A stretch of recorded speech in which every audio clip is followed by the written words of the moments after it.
In today's Leeds news, no future for Ramazani and Joseph. Farke is carefully optimistic. Leeds not pushing harder. Transfer roundup on Zetterer, Pajau and Mudryk.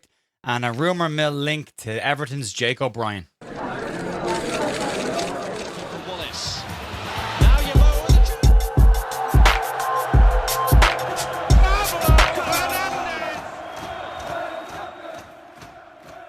Wednesday, the 26th of August, you're here at the Leeds View with your daily Leeds United news. We do these from a Monday to a Friday, as well as a transfer wrap-up at the weekends, match coverage as well, and 2 podcasts a week. We are part of the TalkSport Fan Podcasting Network. If you want to support the channel, you can subscribe, like the video, or if you're listening on the audios, give us a channel rating and a follow over there. There's a lot of stuff to talk about. We should all be a little bit happy this morning after a very comfortable victory for Leeds United against Nottingham Forest. A good start to the season.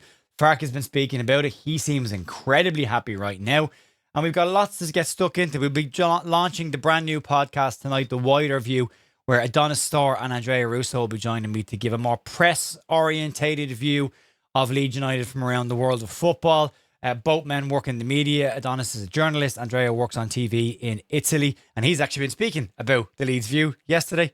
And here's a little clip. Cross promotion, dov'è che, visto che lui fa anche podcast sul Leeds, dov'è che ti possono sentire chi volesse mai ascoltare un tuo podcast e poi parliamo davvero di Reggiano? Beh, domani sera iniziamo su The Leeds View su YouTube, perché le televisioni locali non ci sono da diverso tempo, hanno cambiato un po' con varie normative, no?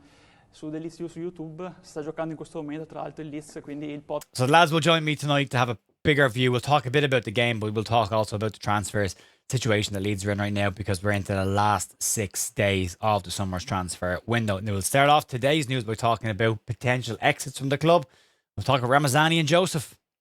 So as I say, with less than a week left of this summer's transfer window, there are still players that are expected to move away from the football club. And this week, Daniel Farke in his press conferences was asked about the future of certain players, and he's made it very, very clear. If you weren't part of the group last year, don't expect to be part of the group this year. And in fact, he went a step further and said, we've moved on as a club since last year. So if you couldn't get into the squad last year, you're not going to get into the squad at all this year. And there were 2 names that came to the top of that list, Matteo Joseph and Largie Ramazani. And he was asked about both of them. That they've got varying different situations. It should be pointed out, Matteo Joseph's situation is fundamentally very different from Largie Ramazani's situation. Matteo Joseph is still recovering from an ACL tear that he picked up at the back end of last season at Real Mallorca. He's not expected to play most of this season, if any of it. At the very best, he could be back just after Christmas. And even then, if he does come back, he's not expected to feature in Daniel Farke's plans. And at either in January or at the end of the season, depending on when he's back to fitness, Matteo Joseph is expected to move away from the football club. Now, he's currently in Spain doing his own rehab work. He was assessed by the Leeds United doctors before then being sent off to do his rehab work, and he's due back in Thorpe Arch soon to be checked out again by the doctors, but he's not likely to stay around the place. Expected to do the rehab work in his own time, and as I said, he is still based in Mallorca doing that. You can follow on his social media to keep an eye on that. Second one then is Largie Ramazani, and he is expected to move away from the club in the next couple of days. Valencia, as we know, wanted him all summer. They want a cut price deal or a loan deal, and their plan has been to wait out the window till the end and then try and get what they want in the situation. And they might actually get that. There are some reports this morning that there is some championship interest in Largie Ramazani. Farke has made it clear he's not part of his plans. He's training away from the group right now, and he is expected to move in the next couple of days. Several clubs in the championship are believed to have inquired about Largie Ramazani, but according to reports in the last 24 hours, Valencia have stepped in again and are preparing to make their move, and they want a loan offer for the player. Now, according to Solo Valencia CF on X, they are stating the Leeds United want minimum €4 million plus a percentage of a future sale if they are to let him leave the football club. Now, it's significantly less than Leeds spent on Largie Ramazani, but if they could recoup that from a sale down the road, maybe that works out. But that is just coming from Salo Valencia, so take that with a little bit of a pinch of salt. So right now, that's where we are. The Valencia CEO, Ron Gurley, wants Ramazani. Corberan mixed reports whether he actually wants him or a different option there. But with 6 days left in the window, he is expected to find a new home pretty soon. Leeds could do with a few quid though, just to help with one or two of the 2 more incomings that Daniel Farke wants in the next couple of days. And Farke has been speaking about that and is fairly confident. Daniel Farke has a lot to be happy about right now. The recruitment's been good so far this summer. Leeds' performances on the pitch against Nottingham Forest in different ways have been very positive in the last week. And there's a general vibe of contentment around the place right now, from the fans to the players to the management staff to the recruitment team. Everyone's just getting on with doing their jobs, which is really nice and slightly uneasy at the same time. Now, he does appear very confident around what's going on at Leeds right now. There's a bit of a swagger to Daniel Farke this season that I've not seen before from him. And he was speaking about the window, and he does expect Leeds to continue to make moves before the window shuts. He spoke last night after the win against Nottingham Forest, and he said this on the window: "There was never a transfer window when I got all my wishes and all the plans that I wanted. But I'm carefully optimistic that we'll have a good ending to the window, so I'm pleased with our signings so far, but we know that there are definitely also a few positions where we need and can improve and have to improve our squad for a long, long season. This is also what our supporters, what the club, what Leeds United deserves, that we try our best in the last seconds to give ourselves the best possible squad." The language he uses is always very deliberate from Daniel Farke. He's talked about important signings, or proper signings coming into the football club. There are people that he wants to improve the squad, which means he's not looking at just bench options. He's looking at potential players that can go into that starting 11. He was also very quick, though, to point out that the club does need to operate sustainably and is working within limited resources with the SCR situation right now. But he finished off with this line, and he said this: "We want to be ambitious, and we want to have also further on some proper signings." So he does seem to still plan or think Leeds are going to bring in a big player between now and the end of the season, or someone that can at least compete in the starting 11. And it could be anybody at this point. It's very quiet on certain names being linked with Leeds United. But he said he does expect business. He's expecting proper signings. As I say, there's a swagger, a confidence about Farke this summer that I've not seen before. There's a little cheeky smile in press conferences. I spoke to Adam Pope about this as well, and he's definitely giving off a very confident vibe that I've not seen from him before. I like it.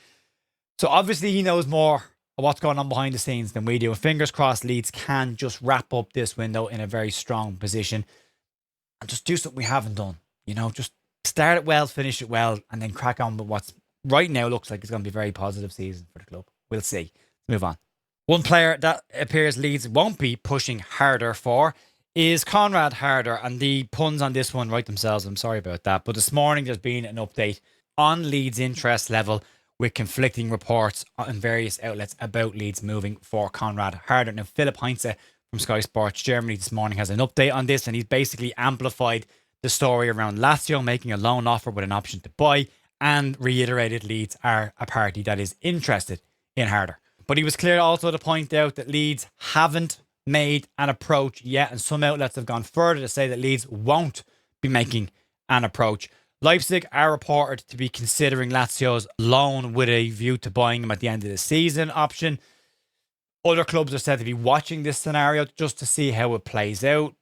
Leipzig want money for the player rather than the loan, and we know how options work with sides in Italy. Now, fresh reports this morning claim that Harder is not a top priority of Leeds United this summer, and falls into that bracket that Leeds have had this year of, he's a player Leeds are interested in, or they like the player, they like the profile, but he's not one they're actively pursuing right now. Heinz's direct quote on this reads as follows: "Conrad Harder is not currently Leeds United's top priority, and the club are yet to make an offer for the striker."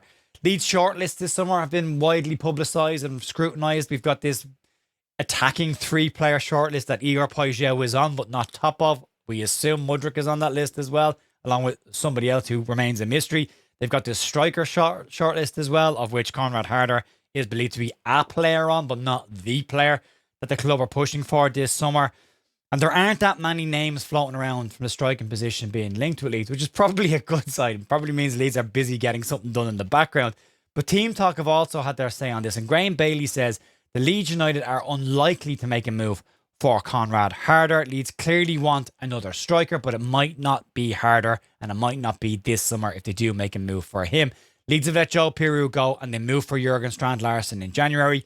That suggests Leeds are very keen to bring in one more striker and give themselves a bit of backup in that position this year, which would be smart to do. Again, one bad injury to that attacking area and Leeds could be very thin on the ground and could have impact what we do over the course of the season. But right now, it doesn't appear it's going to be Conrad Harder.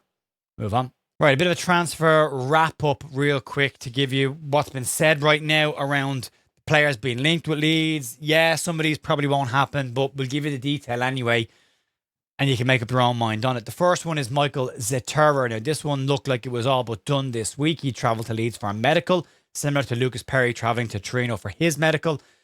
Both players ended up back at their club's training, so this one's going to rumble on, or will rumble on. Now, according to fresh reports today in Germany, Florian Plettenberg believes that Michael Zeturer is likely to stay in Germany because he wants to stay and fight for his position. And he has said this on Leeds' interest in him.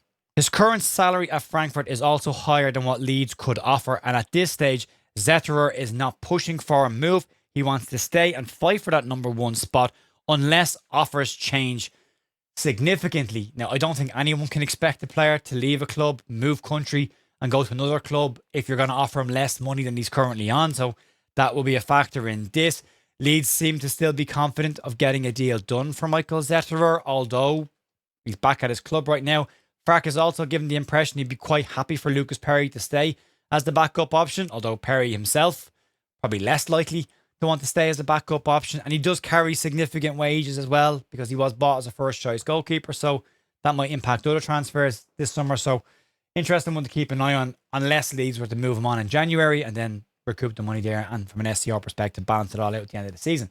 The next one then is Mykhailo Mudryk. Simon Phillips says that Chelsea have ended talks with Leeds United because they don't believe Leeds can give him the guaranteed minutes that they want. Leeds, as with all players, want the player to come into the squad and fight and earn his position in the club. I know. Wild opinion, that one, isn't it? Now, he did speak on this and Phillips says the following. I did get info from a top source right before the show who said, basically, told me that Chelsea have looked at Leeds, looked at how they play and set up, and they don't feel that Mudryk will get significant game time and chances to play on the wing, which is his preferred position because of how Leeds set up with the back three. Now, as we all know, Chelsea want him to go to Strasbourg because they can control the minutes on the player, they can make sure he's guaranteed game time, and they can get him back up to speed to come back into their squad next year. There's also reports that Brentford, Coventry City and Spurs are all rumoured to have varying different levels of interest in Mykhailo Mudryk as well.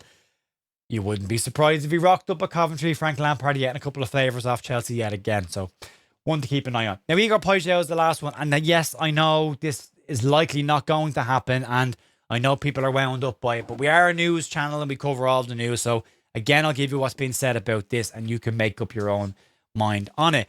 Marseille's financial position is yet again in the news and hasn't gone the way they'd hoped it would go this summer. They haven't raised all the money they needed to raise and they might be forced into selling players before Tuesday night's deadline. And reports from La Provence in France are suggesting that the door for an exit of Igor Pajau is very much open at this moment in time. Leeds, Sunderland and Aston Villa have all been linked with Igor Pajau over the course of this summer. Leeds were said to have left a proposal on the table but gone about looking for other targets.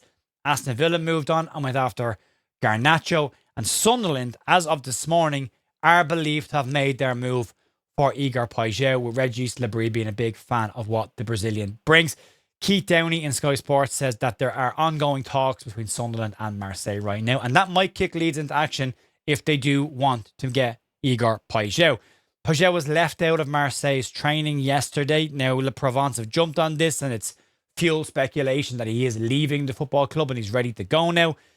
There's no real reports whether it was an injury, precautionary rest, or if there's something else going on, not necessarily connected to a transfer. But La Provence believe it is absolutely connected to an exit and he's going to be on his way in the next couple of days.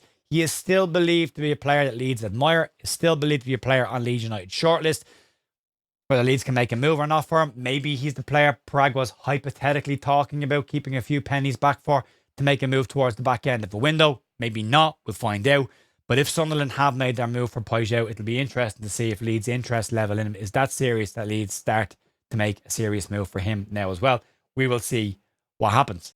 And then the last one to wrap up today is a rumour mill story, because this one came absolutely out of nowhere, and you might not even have seen this in the UK. It's been reported in Ireland this morning, and it a very surprising one for me for lots of reasons. According to reports here in Ireland, Leeds United have entered the race to sign Everton's defender Jake O'Brien. This will be a shock to a lot of people. Another long throw merchant though, so you wouldn't say no to that.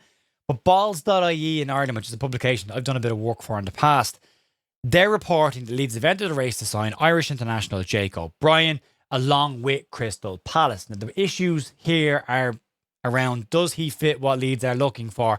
The short answer is no. Jake O'Brien predominantly plays at right back for Everton.